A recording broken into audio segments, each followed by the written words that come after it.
by for Wyoming Hookin Huntin Outdoors with your host, Drew Kirby. Hey, this is Luke Holmes. I am Morgan Wallen. I'm Riley Green. I'm Travis Denning. Hey, I'm Aaron Lewis. Hey, it's Luke Bryan. I'm Tim McGraw. What's up? This is Ian Munsick. Wyoming Hookin Huntin Outdoors. It's Wyoming Hookin Huntin Outdoors, and we are coming to the end of 2023, and we're bringing in the big hitters over at Game and Fish today to kind of wrap up a little bit of what's going on. And Janet Millick, who has joined us every week as the public information specialist and the one that kind of bridges the gap between us and Game and Fish to direct us in the area that we need to go every week. And Janet, it's been a good 2023 and looking good for 2024. That's right, Drew. You know, one of the things that I want to continually remind people is oftentimes we think that we just manage fish in the summer and that we manage wildlife during hunting seasons. But in fact, you know, managing fish and game is a 12-month year-round process. And so it is a lot that we continually deal with, a lot of science behind it, a lot of people talking behind it, a lot of analyzing data. And so it really is kind of a fun place to be any time of the year. And so we brought in the supervisors from across the region today to talk about the things that have happened in 2023, kind of highlights and lowlights, and what we're looking for in 2024. And what we're going to do is we're going to spread this over the next couple of weeks so that, you know, we don't overwhelm you with all the information, but yet everybody will kind of chime in to make it a year in review or a wrap-up show so that we can make sure we get everything covered. That's right. You know, I am one of the only people in Game and Fish that likes to hear myself talk and talk a lot. So sometimes we have to pull teeth to get these guys to say too much. So I thought getting them all in a room together might be more beneficial than just having them one-on-one. So hopefully it'll be fun. And again, as always, if people have questions, chime in and we'll get these guys on it and get you some answers. So you have brought in today Matt Hahn, who's the fisheries supervisor, Justin Benfit, the wildlife management coordinator, Matt Pollock, who is the habitat and access coordinator, and then Brian Olson, the regional wildlife supervisor. So you really do have someone from every part of Game and Fish in the room today. And I think we should just start at one side and roll down. And I know that we're kind of wrapping up a lot of the hunting seasons. Some of the late seasons are starting to open up. So let's start a little bit with the wildlife and the big game with Benfit and Olson. And I know that you guys have had an interesting, busy year so far. I know the seasons have been a little different, but Justin, why don't you give us a little update? I know we talked to you just a couple of weeks ago about, you know, how we're looking so far in 2023. I think, you know, first of all, Drew, just to step back before I let Justin babble, just a reminder of the roller coaster of a year that it has been for Wyoming Game and Fish across the state and within the Game and Fish when dealing with wildlife. And so we are ending this year on a high note. And we did start out, you know, talking to you a lot about snow depths and what was going on across the state. And so, you know, here in Casper, we're glad to have Justin here to now babble about what he's seeing out in the field and report on how the season's going, because a lot of wildlife is looking really good. Oh, yeah. Is it my turn to talk now, Jen? Yeah, just this once. Well, because she's the only one that likes to hear herself talk, she just proved it. So there we go. Well, maybe I should correct myself on that. It is actually Justin and I, nobody else. I feel like that was a self-fulfilling prophecy. It really was. And by the way, good memory on everyone's names and titles, Drew. It's pretty impressive. I wrote it down. It's all good. Okay. Well, hey, so, I mean, it's, you know, I guess if you were to sum up the year in review in a nutshell, it's kind of been more of the same. So, you know, we're kind of in this limbo here, like we've talked about. You know, we came on the heels of a tough winter. We were certainly worried about elevated winter losses in our big game herds in the Casper area. You know, it never came to the fruition, thankfully, that we thought maybe it would, especially compared to parts of southern and western Wyoming where big game winter losses were really catastrophic in some areas. So our animals here in the Casper area, most of the Casper region, came out of winter just fine. But, with our deer and antelope populations, we're at pretty low points in a lot of our herds around the region. We've been as low as we've been in recent memory. So we're in rebuild mode, like we've talked about, so hunting season was really kind of no surprise. Hunters, we cut so many darn licenses throughout the region that, with hunter numbers being as low as they were, those that were able to get licenses or headed out in the field, I think had a pretty modest, marginally good hunting season, but by and large, critter numbers are just down. I'd say, elk hunters kind of did, fared, about the usual. In some places it's a little tougher than normal with elk heading to private lands, and, a lack of access in some areas can complicate some elk hunting, but we've got lots of elk opportunity, and in some places elk hunters actually did really, really well this year. So, one of the other things that is worth mentioning, that is also born out of a really good year of precipitation and forage production and that sort of thing is our game birds actually did really well this year. So anyway, and like we've talked in the past, turkeys have done maybe too well in some places, like in the city of Casper and that sort of thing. But turkeys, sage grouse had a really good hatch year and that sort of thing. And so, we're starting to build some bird populations back too. So that's really it in a nutshell. I think the nice thing the other take home message with big game is that this year was just a phenomenal moisture year everywhere. So our wildlife habitats have certainly been rejuvenated. We saw our animals entering this winter in just absolutely excellent shape. We're predicting pretty good overwinter survival if winter conditions were, are somewhat moderate. And hopefully that'll lead to good fawn production, calf production next year, and we're going to start to rebound. And Justin, I know that we did talk a lot about the numbers really from the start last year. We talked to you in January and then a couple of months later, and we started out with high hopes. And then as the spring came along, we got those big storms and everything, and it kind of, the high hopes went down and down and down and down. And then we, had that rough summer, or the rough numbers through the summer. But they're saying that this year it may be a lot milder and maybe not as much snow. So how can a winter like that affect the herds and the sizes of the herds? Well, it can really improve, when animals enter the winter in good nutritional condition like they did this year. And then if you have a fairly mild or even a moderate winter where you have, every year in Wyoming, we're going to lose some animals during the winter. That's just what happens. But if they're in good shape in a fairly mild to moderate winter, we expect overwinter survival to be higher. So that goes for both the juveniles, the fawns and calves born this year, but also the adults. And so that if you have a year of good overwinter survival, that can really go a long ways towards boosting population growth in the future. And that's what we're hoping we see, but I guess time will tell. And Brian Olson also with us. And Brian, I know that you kind of monitor all the situations that go throughout the hunting seasons to kind of make sure that everybody is staying in line and doing things right. You're wearing one of those big red shirts. And how are things looking?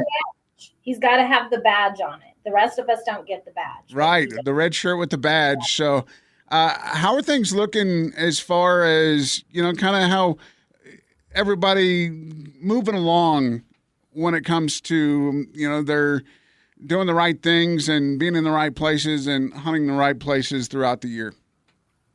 Well, I don't think this year is any different than other years, but I did notice, and I don't know if Justin noticed the same thing, is it seemed like there was quite a few new hunters from other parts of the state in around Casper, because we did have more licenses available here than other parts of the state, especially southwestern and western Wyoming. So we did have some new people here from Wyoming, but not used to being in the Casper area, as hunters, because they were able to draw here since we had more opportunities here. So, we had some issues with access, walking areas, hunter management areas, since they don't have a lot of that where they are at.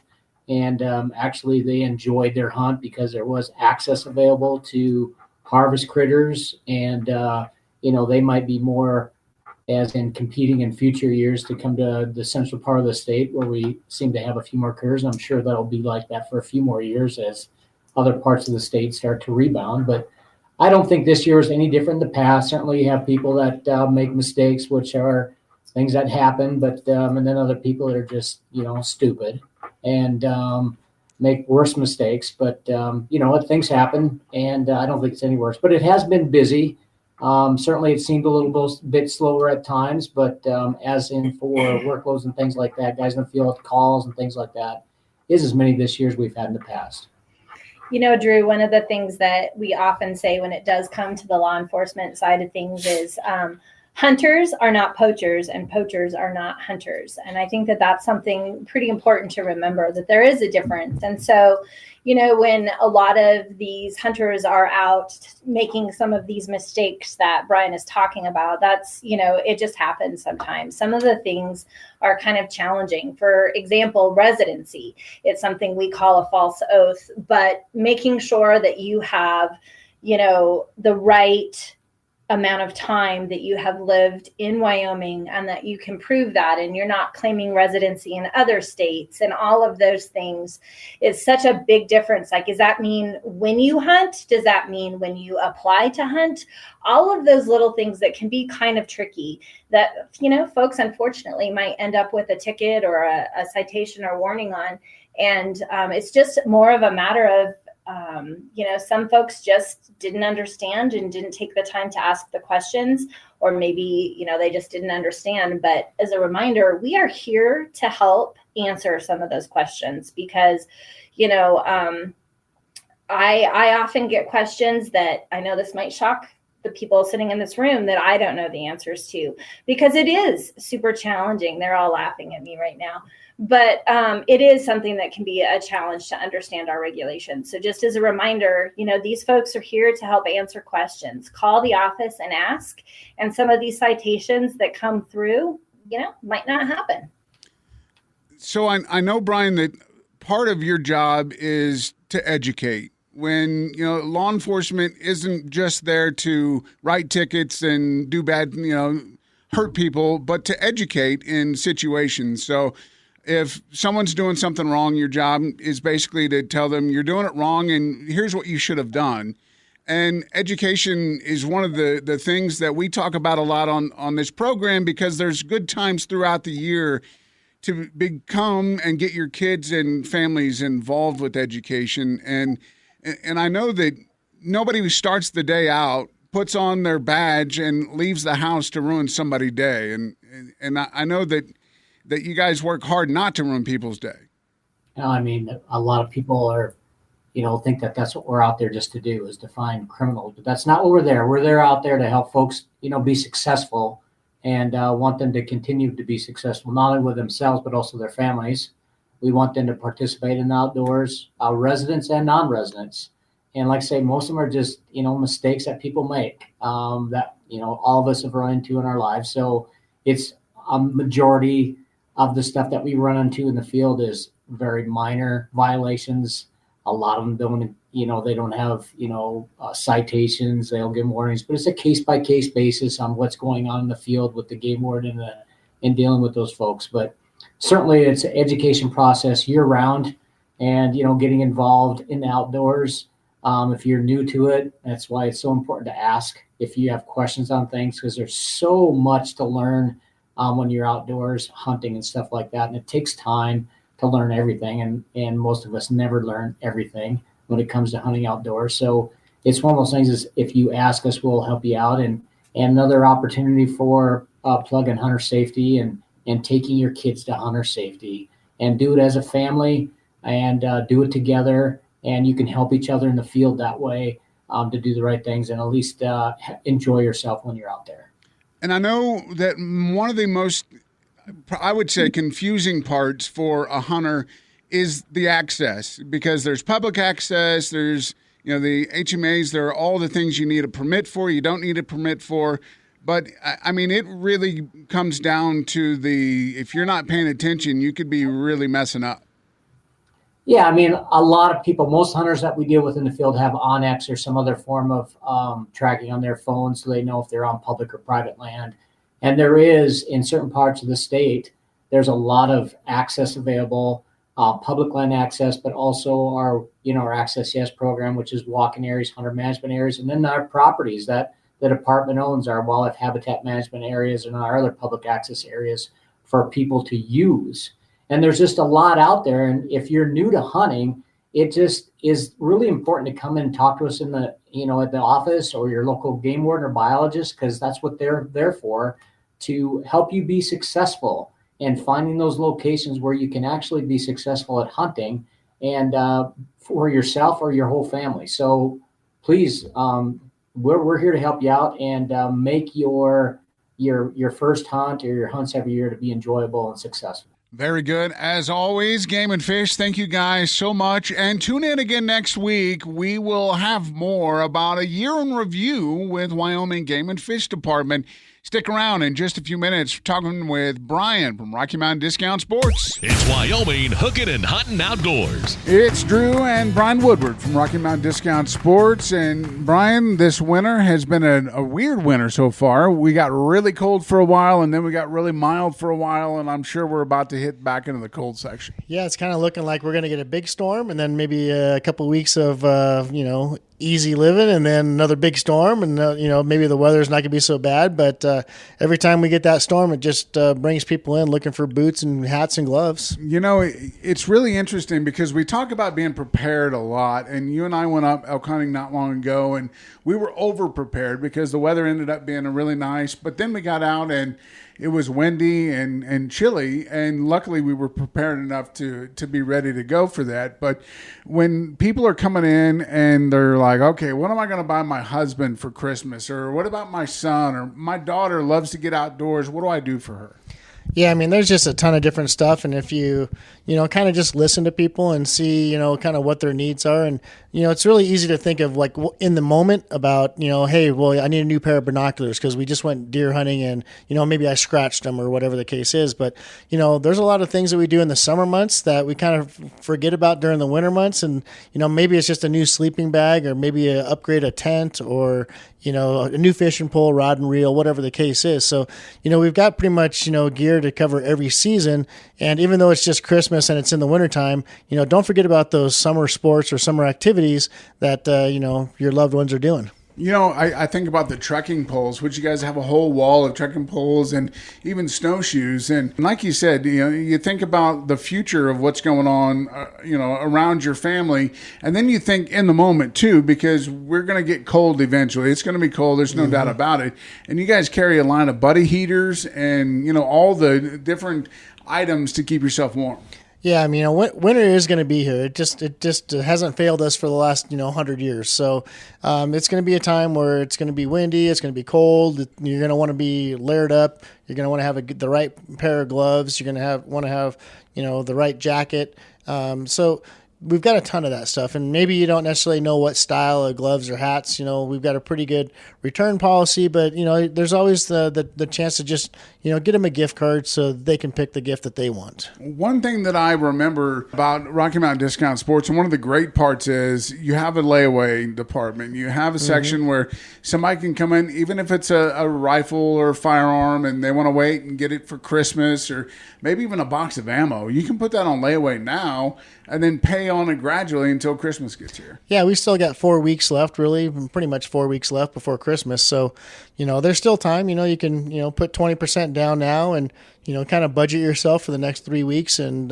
make sure that you get that gift that you want to give them. When we talk about, going out and, the boot situation, about a lot of, are you going to hike out, or are you going to ride out, or are you going to be out? I mean, you got to have a boot for every situation. So really you got to be prepared to go out. And if, you're hunting elsewhere like we did up in Area 48, where the weather was totally opposite of what it was here in Casper, being prepared for that walking situation is something too. Yeah, I wasn't really quite expecting it to be as cold as it was up there. I should have known. I mean, it's Wyoming, but that wind that morning was super bitter. So fortunately, I think we were all layered up just right. So we were able to take some clothes off as the day warmed up, and as we started harvesting our animals and doing a little hiking, we could scale down. So definitely layering up is important for this time of year.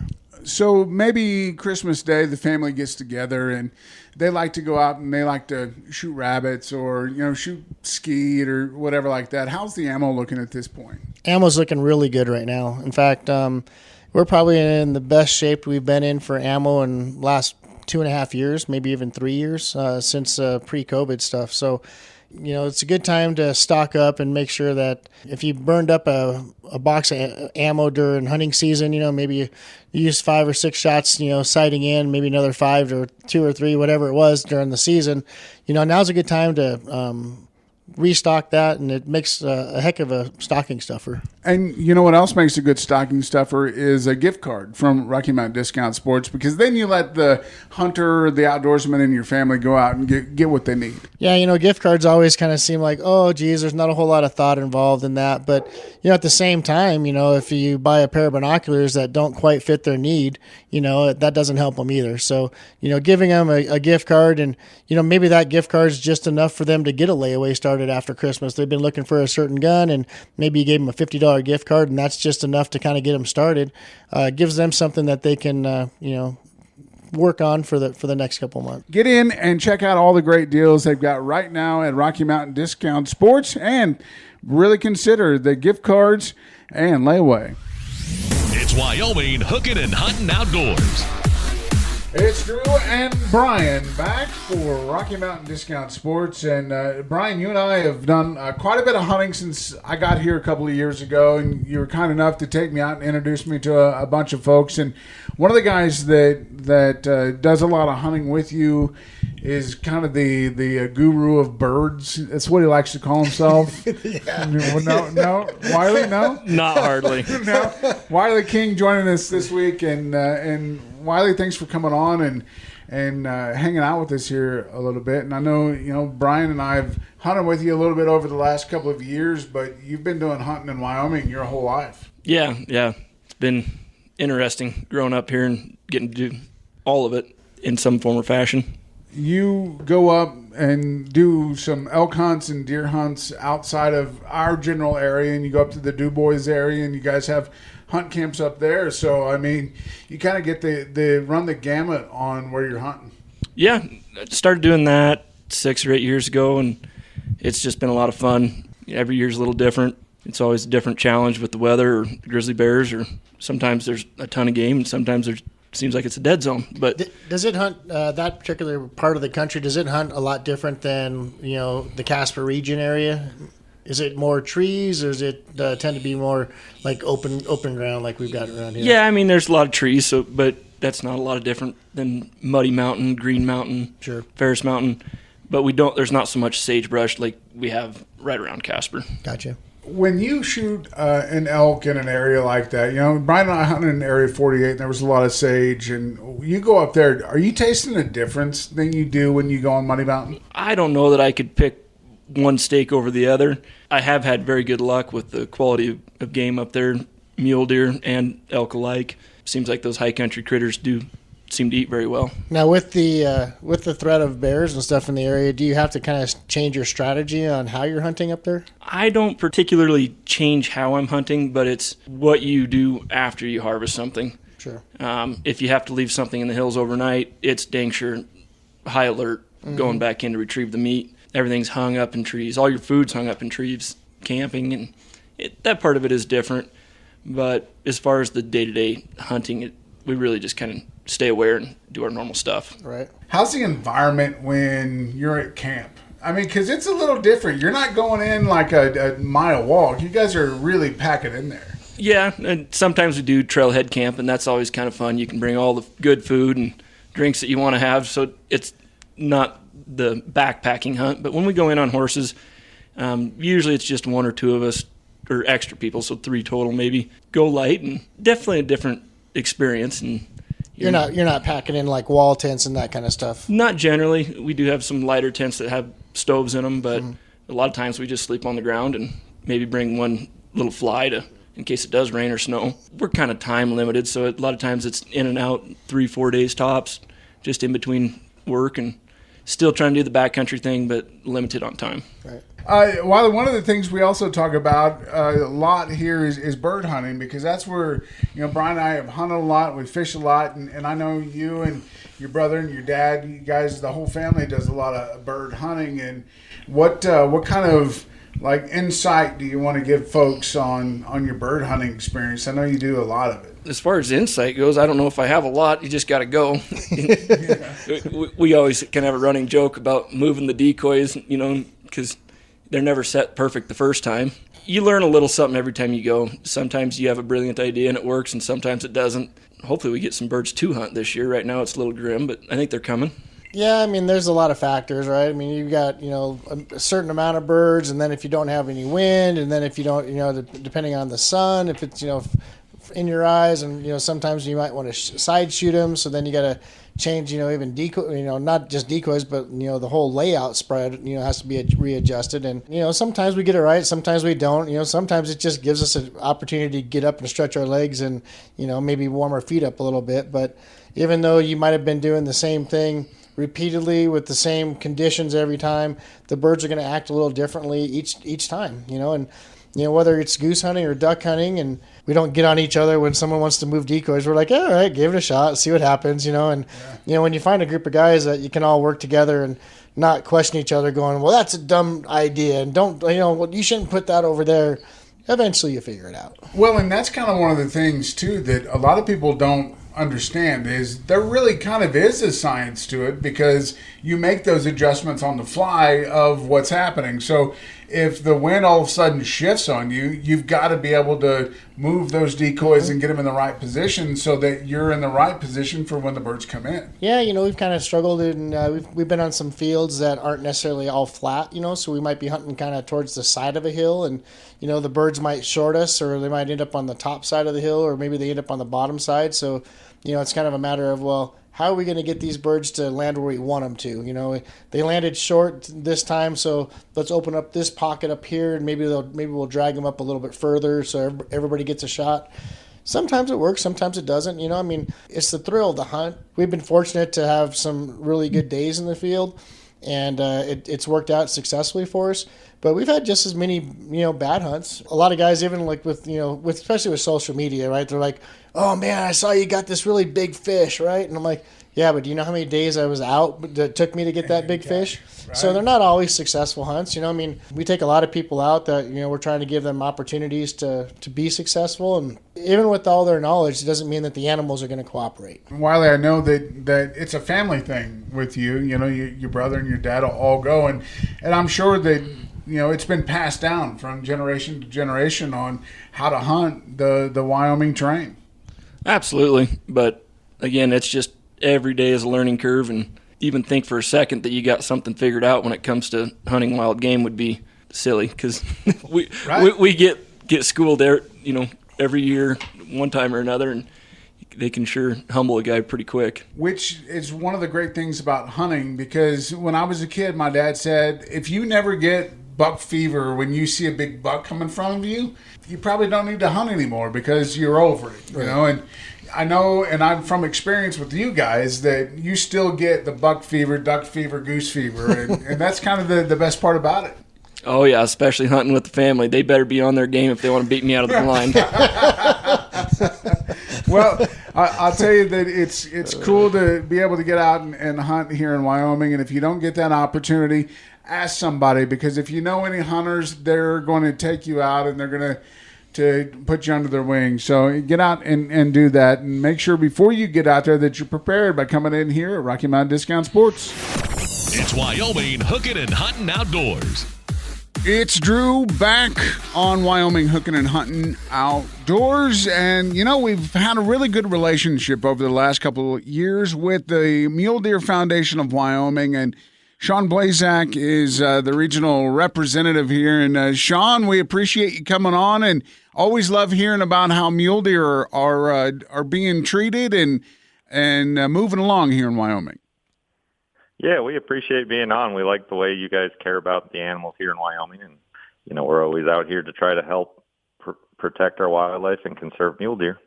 One thing that I've been watching quite a little bit, and I know you guys have been sharing this on your Mule Deer Foundation of Wyoming Facebook page, is mule deer migration for the last year or so. You kind of been following along, and it's kind of interesting to watch and see how these deer move throughout Wyoming.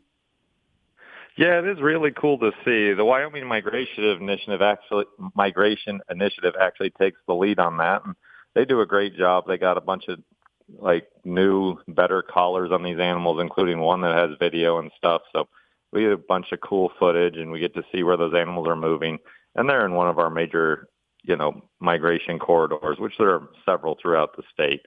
So it's nice to see where they move so we can know which habitat to protect, which barriers we need to help remove, like fences or, roadway barriers where we can help animals cross those easier. So those type of studies are great to know so you can protect mule deer better for the future. Because if you don't know where they're going, you can't really protect the crucial habitats they need. Which is what Mule Deer Foundation, what you guys do. You're the boots on the ground organization, one of them that goes through and does all these projects and, the fencing projects. Is that probably one of the biggest things you guys work on throughout the year, or making sure fences are up or down in certain cases? It's definitely one of those important things we do. I would say our biggest thing would probably be habitat, and then fencing and roadways would come very close to the same level. So we try to work on everything equally, knowing that, fences are required for appropriate livestock grazing too, which is actually, crucial for mule deer as well. When, ranchers graze appropriately, it actually can be good for the habitat. So, fences are required to do that. So we just try to make sure they're wildlife friendly. And yeah, that's one of those things we definitely work on. And, we appreciate all the help we get from all the other agencies that also work on those type of things. I've noticed a lot of fencing lately has been looking a little bit different, where it almost looks like it's double layered fence. It's like too high almost, or two fences high anyway. And is that to better keep the deer off the roads and out of those areas, or, just kind of moving them around a different area? Yeah, when you see those fences along a roadway, those are exclusionary fences, and those are meant to provide deer no way to get through. And you'll notice as you're driving down the road, you'll either see an underpass here and there for those deer to get through, an overpass. And then you'll also see an escape area for deer. So it looks like a mound's built up, and there's two little wood gates to go through, openings. And that's so if a deer somehow gets on the road, it still has a way to get back out of there. But it's sort of a one-way gate to try to keep deer off the road. But those double high ones are definitely exclusionary fences, and those are intentional to keep those deer from getting hit on the road and sort of funnel them through spots that we designate for them to cross. That way they can, be safer and keep, all the people on the road safer and their vehicles safer as well. And keep the mule deer, wild, and keep them from perishing out there on the road, and go to waste, really. Yeah, and those fences do a great job of that, and they help with elk and antelope and everything else as well. So, we don't want to have to fence in all the roads, but we know where there's, spots where lots of animals are getting hit, and that's when we put those exclusionary fences up, because we're trying to, save the public and mule deer. When it comes to studies to really focus, I know we were talking about the migration of mule deer. I mean, what are some of the other ways that you guys study to see what the pathways are like for deer in Wyoming? On the pathways, it's a lot of collaring is one of the biggest things. That, just years and years of boots on the ground with Wyoming Game and Fish, with their game wardens, their biologists. They have a lot of knowledge just because they spend a lot of time out there on the ground. So that actually really assists with which areas you need to collar deer and, any other wildlife, because they can tell you, this is where they're going every winter, because they're there, they see it. So that kind of stuff is actually very, very beneficial, and it, takes a lot longer, but it's probably just as beneficial as collars to some degree. We have seen the decline in mule deer. Obviously it's been a worry for a lot of folks, especially in certain parts of the state where, the numbers seem to be very, very low in some parts, but then in some parts they seem to be doing just fine. And do you notice anywhere in the state where it looks like maybe the mule deer population is going to come back stronger than they were? It all depends on what happens during these winters. I mean, that's what took some of those populations down last year, was that very harsh winter we had. We're hoping this year it'll be a normal winter or a mild winter, especially in those areas that were really hit last year. So it was sort of that L around the outside of the state, from sort of south of Jackson down to Rock Springs, and then just sort of across that I-80 corridor to about Elk Mountain or so. That general area is where they got really hammered last year with winter. But, with the summer we had, I mean, everything should have done really well as far as the animals that were still alive and well on the ground had plenty of forage. So they should have went into this winter in very good condition because they had plenty of forage to eat, because it was, as you know, a much cooler, wetter summer than most. I mean, heck, up here where I'm at, it was green almost through August, which usually a great year means it's green through 4th of July. And I don't know if I've ever seen it green that late in the year. So.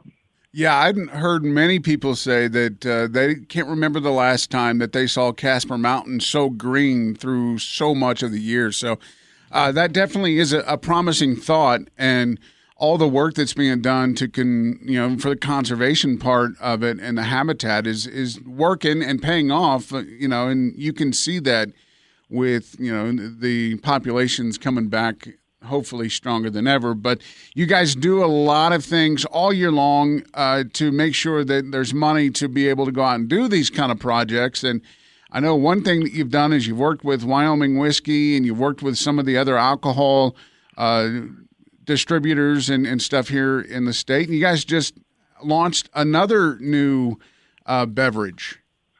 Yeah, we launched a Mule Deer German Pilsner, and that was made by Wild West Brewing Company here out of Cody and Powell.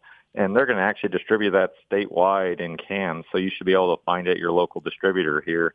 Probably the middle of the month is when they're going to start distributing that. So it's a really good, just clean lagered beer. So most people should enjoy it and know that, each time you drink one, a portion of those proceeds are going to Mule Deer Foundation. And we actually would like to thank all the people that, contributed. So you can look on our Facebook and see there was, hops people, grain people, everyone donated some to make sure we can make some good money on this project. And hopefully it does really well. It's got a cool logo, cool can. You'll see it out on the shelves. It should be Hunter's Orange. So it'll be pretty awesome. Yeah, you won't be able to miss that one. That's for sure, right?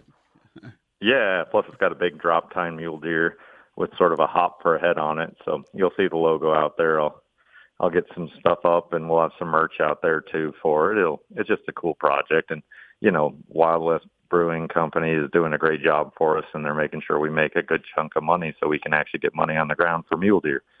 Because one of the primary reasons we do all this habitat work is these winters. If we can have the habitat great for all year round, we'll go in the winter in the best shape possible. So, their chances to make it through winter are much higher. That's awesome. And I love seeing, we talk about Mule Deer Foundation, but there's all kinds of different foundations and organizations that come together because it's not just working solo. Everybody works together. And you talked a little bit about Game and Fish earlier, and I know every time we talk to Game and Fish, they always want to remind folks that feeding deer is not a good idea, especially if you're in town and get those deer to be complacent on being fed. That causes an issue. Yeah, and it does cause an issue, especially, as all you've heard, there's CWD out there. There's other diseases like adenovirus and other diseases deer can get. And when you start to feed them, you're concentrating them in a small area, and it's just like any other disease. They spread through, feces, saliva, all that stuff. Well, if you're concentrating them all in one area, it's a lot easier for it to spread. And honestly, if you start feeding deer real late in the season, they could die with a full stomach because deer's guts, they're ruminants, they depend on the microbes in their guts to digest the food. And if they switch foods abruptly, those microbes can't adapt quick enough or get changed quick enough to absorb that food. So that's one of those big things we don't want to have happen is, feeding real late in the season like that can also hurt them as well. So it's always a good idea. And if you have questions, I mean, you can reach out to Sean or, anyone by hitting them up on their Facebook page, and especially in the mule deer world. If you have questions, if you have some hanging around your place and you need to figure out what to do, that's a great way to learn the proper way to do that. And we're about to wrap up 2023, Sean. How is 2024 panning out as far as projects and banquets and a bunch of fun stuff? And a lot of projects slow down during the winter, but then it becomes our season to raise those funds to get those projects done in the future. So one of our first banquets is actually Casper on January 27th, and we will actually have that mule deer beer there on tap. So that'll be a good event. It'll be out there at the hangar, actually in Bar None, just outside of Casper. So it'll be a fun time. But if you need tickets, you can always go to muledeer.org/Wyoming, and we'll have a link up there in probably the next week to get tickets there. And yeah, it'll be a fun time. And if you have any need for more information, you can always look me up too on our website at the same address, and we'll get you hooked up with tickets or tables, or if you want to sponsor something, let us know. Awesome. Well, it's all good times to help out the Mule Deer Foundation of Wyoming. Hit them up on their Facebook page, and then, like Sean said, get them on the website there. And Sean, it's always good talking to you, and I love that things are looking up right now for mule deer. Yeah, same here. And I wanted to put a quick push out there for the game warden, since I'm a former game warden and a member of theirs. And they always are needing more and more game wardens. So if you're a kid out there looking at a good career, it's a great career to have. And, you can always reach out to me or any of the other game wardens, and they'll, let you know how that career goes. And I know they're actually currently looking for some new game wardens. So, Game and Fish is a great place to work for. So keep that option open if you're a student in high school or college right now, or if you're getting out of college with a wildlife degree. That's a great job to have. Very good. Sean Blazak from the Mule Deer Foundation, we thank you much, and we'll talk to you very soon. All right. Have a good one. Wyoming Hookin and Huntin Outdoors with Drew Kirby. If you have a question, want to make a comment, or have an idea for a show topic, message us on the My Country mobile app. Wyoming Hookin and Huntin Outdoors.